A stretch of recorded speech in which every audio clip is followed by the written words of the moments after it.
Nu, redz, braucam mēs šobrīd Daugavā, redzējam un skatāmies, kā Lorents 3D rāda zivis.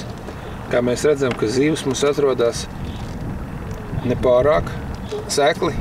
Ja, augšā viņas mums nerāda. Mums te ir siena reāli. Zivis atrodas diezgan pusūdenī. Ja, mēs redzam šajā gadījumā sienu, kas mums ir 22-23 metrus sāniem. Uz leju viņš mums velk 40 mazāk grādos. Redz, tagad tikko aizgāja akmeņi priekšā. Tagad mēs uzbraucām uz kantes. Reku, te mēs redzam, ka mēs uzbraucām uz kantes. Un tagad viņš tā arī sāk zīmēt. Reku, redzi? Siena, kante.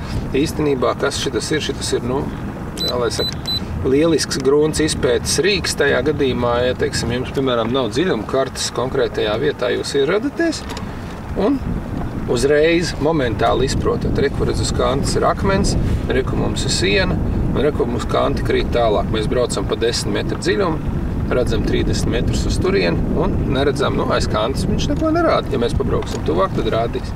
Bet viena svarīga feature ir, ka šajā gadījumā šo mēs varam uzklāt uz kartes virsmu.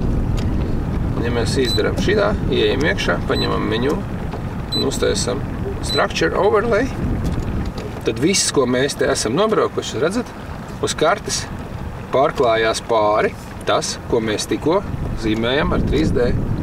Un tas vēl ir smalki, kad šīs detaļas ir samērā augsts izšķirtspējas. Paskatieties, kādā kvalitātē mēs redzam kanti ar visiem akmeņiem, bedrēm, visu. Man liekas, ka tur kaut kas ir.